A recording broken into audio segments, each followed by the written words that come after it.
আজিৰ জীৱনত প্ৰতিজন ব্যক্তিৰ কাৰণে অৰ্থই হৈছে প্ৰধান চাহিদা।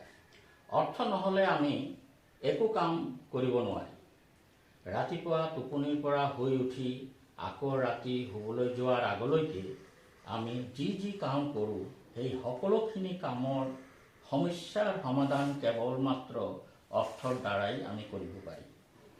সেইকাৰণে সকলোৱে যি যাৰ যোগ্যতা অনুসৰি অৰ্থ ৰোজগাৰৰ কাৰণে কৰ্মত নামি পৰে। আৰ্থিক অৱস্থা টনকিয়াল নহ'লে আমাৰ স্বাভাৱিক জীৱন যাপনৰ ক্ষেত্ৰত তথা শিক্ষা দীক্ষা জীৱন ধাৰণৰ উন্নত মানদণ্ডৰ ওপৰত আমাৰ ইয়াৰ প্ৰভাৱ পৰে। সেইকাৰণে মই আজি আকৌ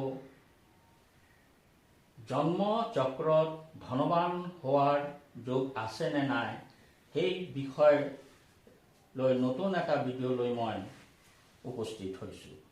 আশা কৰোঁ মেষ লগ্নৰ পৰা মীন লগ্ন প্ৰতিজন জাতক জাতিকাই কিছু পৰিমাণে হ'লেও মোৰ এই ভিডিঅ'টোৰ পৰা কিছু হ'লেও উপকৃত হ'ব বুলি আশা কৰোঁ। হেডলাইনত মই এটা কথা কৈ থ'ব বিচাৰোঁ যে 12টা লগ্ন বা ৰাশিৰ অধিপতি গ্ৰহৰ ভিতৰত ৰবি গ্ৰহ হৈছে সিংহ লগ্ন বা ৰাশিৰ অধিপতি গ্ৰহ আৰু চন্দ্ৰ হৈছে কৰ্কট লগ্ন বা ৰাশিৰ অধিপতি গ্ৰহ। বাকী গ্ৰহবিলাক যেনে মংগল, শুক্ৰ, বুধ, বৃহস্পতি আৰু শনি গ্ৰহ, এই গ্ৰহবিলাক হৈছে দুটাকৈ ৰাশিৰ অধিপতি গ্ৰহ। যেনে মেষ আৰু বৃশ্চিক লগ্ন বা ৰাশিৰ অধিপতি গ্ৰহ হৈছে মংগল, তেনেকৈ বৃষ আৰু তুলা লগ্নৰ বা ৰাশিৰ অধিপতি গ্ৰহ হৈছে শুক্ৰ, মিথুন আৰু কন্যা লগ্নৰ অধিপতি গ্ৰহ হৈছে বুধ, ধনু আৰু মীন লগ্নৰ অধিপতি গ্ৰহ হৈছে বৃহস্পতি, মকৰ আৰু কুম্ভ লগ্নৰ অধিপতি গ্ৰহ হৈছে শনি। মই যে ইয়াত লগ্নপতি গ্ৰহৰ কথা উল্লেখ কৰিছোঁ তাৰ কাৰণ হৈছে আজিৰ ভিডিঅ'টোৰ লগ্নপতি গ্ৰহটোৰ এক গুৰুত্বপূৰ্ণ ভূমিকা আছে। এতিয়া মই মংগল গ্ৰহৰ অধিপতি হৈ থকা দুটা লগ্ন বা ৰাশিৰ জাতক জাতিকাৰ কাৰণে ধনৱান হোৱাৰ যোগৰ বিষয়ে ক'ব খুজিছোঁ। বৃশ্চিক লগ্নৰ জাতক জাতিকাৰ এই দুটা লগ্নৰ জাতক জাতিকা হৈছে এটা বৃশ্চিক লগ্ন আৰু এটা মেষ লগ্ন বা ৰাশি। এতিয়া মই বৰ্ডত মেষ ৰাশিৰ ব্যক্তিসকলৰ জন্মচক্ৰত ধনৱান হোৱাৰ যোগ আছে নে নাই বিচাৰ কৰি চাবৰ বাবে প্ৰথমেই মই মেষ লগ্নৰ এটা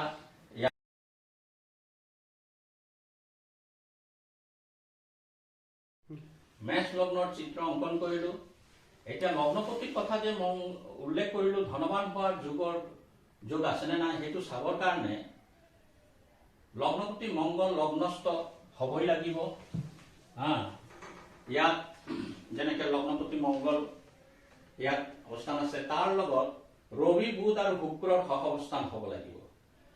এই যোগ যিকোনো মেষ লগ্ন বা ৰাশিৰ জাতক জাতিকাৰ জন্ম চক্ৰত যদি থাকে তেনেহ'লে তাহাঁতৰ ধনৱান হোৱাৰ যোগ ঘটিব। এইটো আকৌ দৃষ্টি সাপেক্ষেও যদি লগ্নস্থ মংগলৰ ওপৰত যদি ৰবি বুধ আৰু শুক্ৰৰ দৃষ্টিও পৰে তেনেহ'লেও ধনৱান হোৱাৰ যোগ ঘটিব, বোলে সেই জাতক জাতিকাসকলে ধনৱান হ'ব পাৰিব। যেহেতু ৰবি বুধ আৰু শুক্ৰৰ এটাহে দৃষ্টি আছে অৰ্থাৎ সপ্তম দৃষ্টি, সেইকাৰণে লগ্নৰ সপ্তমত এই ত্ৰিগ্ৰহ যোগৰ যোগ ইয়াত মই বহালোঁ আৰু তাৰ দৃষ্টি লগ্নস্থ মংগলৰ ওপৰত পৰিছে। এই যুগত আপোনাৰ জাতক জাতিকাসকলে ধনৱান হোৱাৰ যোগ ইয়াত উৎপন্ন হৈছে। তাৰপিছত মই বৃশ্চিক লগ্ন দুটা মই দেখাইছোঁ, এটা দৃষ্টি সাপেক্ষে আৰু এটা সহাৱস্থান হিচাপে মই দুটা ইয়াত চিত্ৰ অংকন কৰিলোঁ। বৃশ্চিক লগ্নটো লগ্নস্থ মংগল, লগ্নপতি মংগল লগ্নতেই থাকিব লাগিব আৰু ৰবি বুধ আৰু শুক্ৰৰ দৃষ্টি লগ্নস্থ মংগলৰ ওপৰত কৰিব লাগিব। সেইকাৰণে লগ্নৰ সপ্তমত ৰবি বুধ আৰু শুক্ৰৰ সহাৱস্থান মই ইয়াত এই চিত্ৰটোত দেখাইছোঁ। ইয়াত সহাৱস্থান যোগ দেখাইছোঁ লগ্নস্থ মংগলৰ লগত ৰবি বুধ আৰু শুক্ৰৰ সহাৱস্থান দেখাইছোঁ আৰু ইয়াত দৃষ্টি দেখাইছোঁ। এনে যোগ যদি থাকে, হয় সহাৱস্থান যোগ নহ'লে দৃষ্টি সাপেক্ষে যোগ, দুটাৰ ভিতৰত এটা যিকোনো এটা যোগ উৎপন্ন হ'লেই সেই জাতক জাতিকা বৃশ্চিক লগ্ন বা ৰাশিৰ জাতক জাতিকাসকলেও তাহাঁতৰ জীৱনত ধনৱান হোৱাৰ যোগ সৃষ্টি হ'ব পাৰে। এতিয়া বৃষ আৰু তুলা লগ্ন বা ৰাশিৰ ব্যক্তিসকলৰ কেনেকৈ গম পাব পাৰে যে তাহাঁতৰ জন্মচক্ৰত ধনৱান হোৱাৰ যোগ আছে নে নাই? এই দুটা লগ্ন বা ৰাশিৰ অধিপতি গ্ৰহও হৈছে শুক্ৰ। সেই আগৰ দৰেই জন্মচক্ৰত লগ্নপতি শুক্ৰ লগ্নতে থাকিব লাগিব। যেনে এইটো এটা বৃষ ৰাশি বৃষ লগ্নৰ জাতকৰ চক্ৰ, এইটো বৃষ লগ্নৰ জাতকৰ চক্ৰ। এইটো মই ইয়াতে দৃষ্টি সাপেক্ষে বুঝাবৰ কাৰণে এই শনিৰ অৱস্থান লগ্নৰ পৰা চতুৰ্থত, সপ্তমত আৰু একাদশত এইটো মই শনিৰ অৱস্থানটো দেখাবলৈ বুঝাবলৈ চেষ্টা কৰিছোঁ। আৰু যিহেতু আগতে কৈছোঁ যে বুধৰ এটাহে দৃষ্টি আছে যিটো সপ্তম দৃষ্টি, সেইকাৰণে লগ্নৰ সপ্তমত বুধৰ অৱস্থান আছে। সেইকাৰণে বৃষ লগ্ন ৰাশিৰ জাতক জাতিকাসকলে ধনৱান হোৱাৰ যোগ আছে নে নাই সেইটো চাবলৈ গ'লে লগ্নস্থ শুক্ৰৰ লগ্নপতি শুক্ৰৰ অৱস্থান হ'বই লাগিব। সপ্তমত বুধৰ অৱস্থান হ'ব লাগিব আৰু শনিৰ অৱস্থান সপ্তমতো থাকিব পাৰে, লগ্নৰ চতুৰ্থতো থাকিব পাৰে, একাদশতো থাকিব পাৰে, য'তেই থাকক, কিন্তু শনিৰ দৃষ্টি যিকোনো প্ৰকাৰে লগ্নস্থ শুক্ৰৰ ওপৰত পৰিব লাগিব। তেনে অৱস্থাত তাহাঁতৰ চক্ৰটো ধনৱান হোৱাৰ যোগ ঘটাৰ সম্ভাৱনা আছে। ইয়াত যি চিত্ৰটো দেখাইছো এইটো হৈছে লগ্নস্থ শুক্ৰৰ লগত বুধ আৰু শনিৰ সহাৱস্থান দেখাইছো। লগ্নস্থ বুধৰ লগত যদি শনি বুধৰ সহাৱস্থান ঘটে তেনেহ'লেও সেই জাতক জাতিকাসকলৰ কাৰণেও চক্ৰত ধনৱান হোৱাৰ যোগ বা তাহাঁতে ধনী হোৱাৰ যোগ ইয়াত উৎপন্ন হ'ব।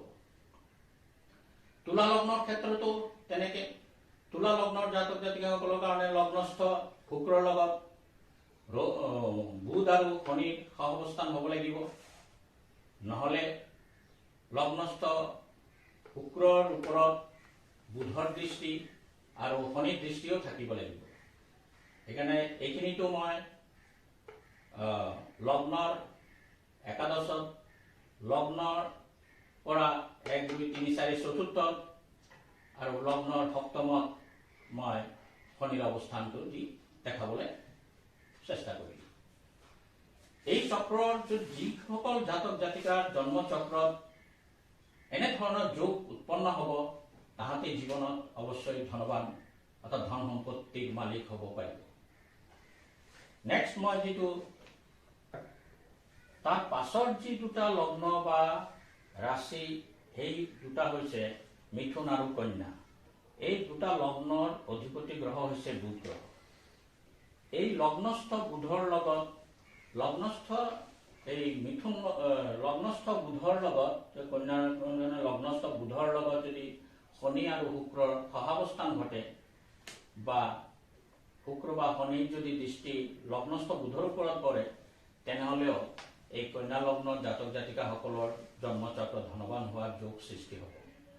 মিথুন লগ্ন বা ৰাশিৰ জাতকৰ কাৰণেও ইয়াত মই সহাৱস্থানটো দি বুঝাইছোঁ, ইয়াত মই দৃষ্টি সাপেক্ষে বুঝাইছোঁ। তো মিথুন লগ্নস্থ বুধৰ ওপৰত এই সপ্তমত শুক্ৰৰ অৱস্থান দেখাইছোঁ আৰু সপ্তমত শনিৰ অৱস্থান দেখাইছোঁ। কেলে আগতে মই কৈ আহিছোঁ যে ভিডিঅ'ত যে শুক্ৰ গ্ৰহৰো এটাই দৃষ্টি আছে যিটো সপ্তম দৃষ্টি, সেইকাৰণে লগ্নৰ সপ্তমত দৃষ্টি সপ্তমত শুক্ৰৰ অৱস্থান হয় তেনেহ'লে লগ্নস্থ বুধৰ ওপৰত শুক্ৰৰ সপ্তম দৃষ্টি পৰিব। শনি তিনিটা দৃষ্টি আছে, এটা তৃতীয় দৃষ্টি, সেইকাৰণে একাদশত শনিৰ অৱস্থান হ'লে শনিৰ তৃতীয় দৃষ্টি লগ্নস্থ বুধৰ ওপৰত পৰিব।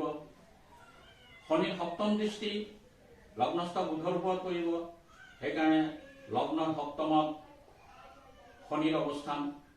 আৰু লগ্নৰ চতুৰ্থত 1, 2, 3, 4 লগ্নৰ চতুৰ্থত শনিৰ অৱস্থান হ'লে লগ্নৰ পৰা দশম দৃষ্টি লগ্নস্থ বুধৰ ওপৰত পৰিব। তেনেহ'লে কন্যা লগ্ন বা মিথুন লগ্ন এই দুটা লগ্ন বা ৰাশি জাতক জাতিকাৰ জন্মচক্ৰত যদি এনে যোগ উৎপন্ন হয় তেনেহ'লে তাহাঁতৰ জীৱনত অৱশ্যই ধন সম্পত্তি মালিক হোৱাৰ সম্ভাৱনা যথেষ্ট পৰিমাণে থাকি যায়।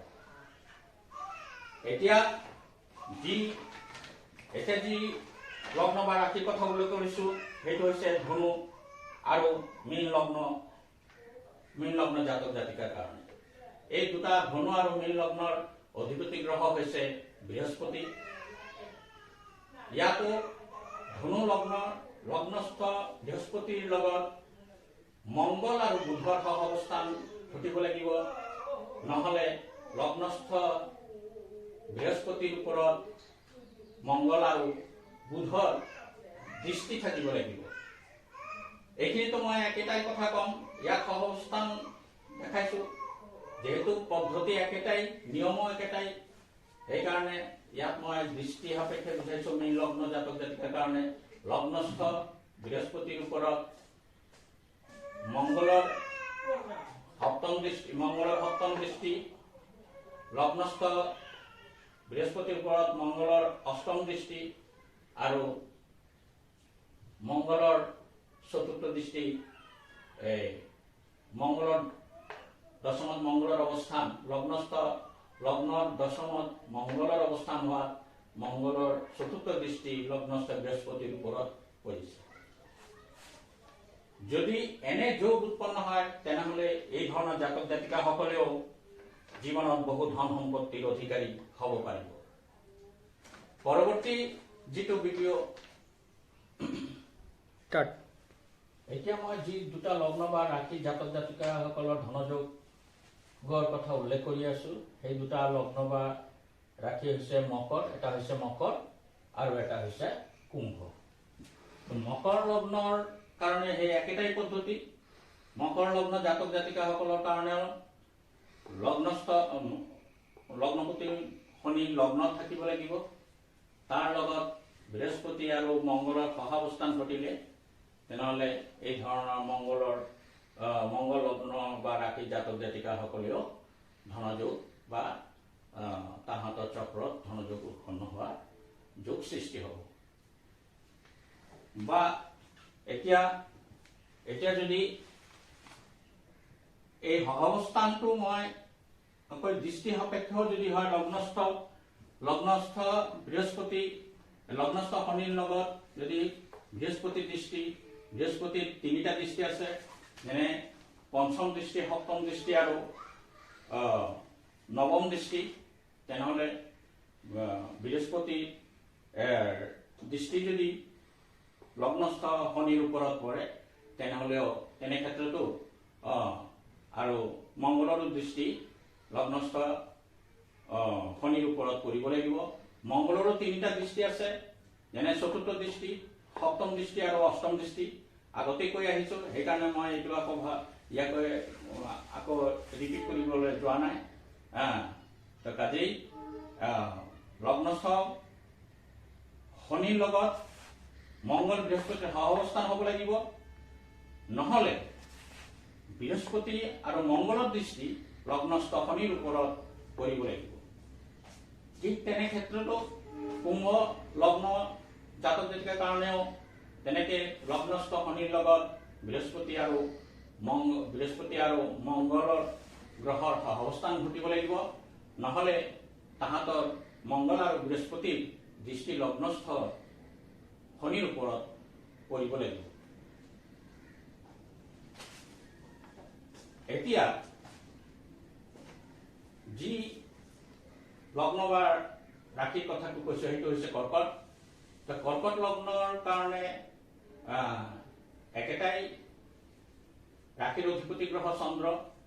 সেইকাৰণে লগ্নস্থ চন্দ্ৰৰ লগত বৃহস্পতি আৰু বুধৰ সহ অৱস্থান হ'ব লাগিব, নহ'লে লগ্নস্থ চন্দ্ৰৰ ওপৰত বৃহস্পতি আৰু বুধ গ্ৰহৰ দৃষ্টি থাকিব লাগিব।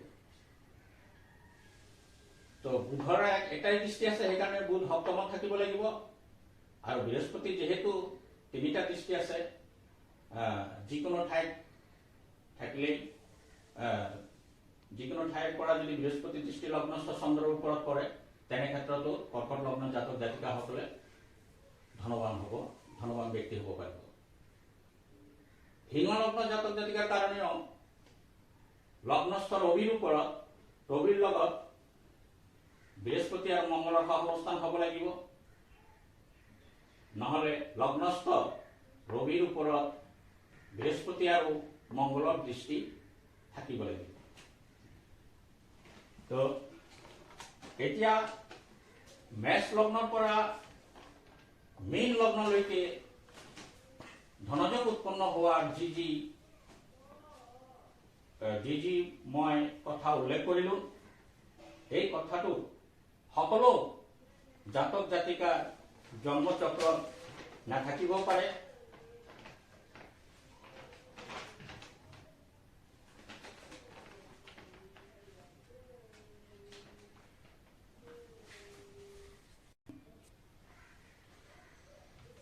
মই এতিয়ালৈকে যি 12টা লগ্ন বা ৰাশি জাতক জাতিকাসকলৰ ধনযোগৰ কাৰণ মই উল্লেখ কৰিলোঁ, এনেধৰণৰ ধনযোগ সকলো জন্মচক্ৰত নাথাকিবও পাৰে। তাৰ কাৰণে হতাশ হ'ব নালাগে, কাৰণ ধনৱান হোৱাৰ কাৰণ আৰু বহুতো যোগ আছে। সেইকাৰণে মই আকৌ ধনযোগৰ আৰু এটা ভিডিঅ' লৈ আহিব চেষ্টা কৰিম।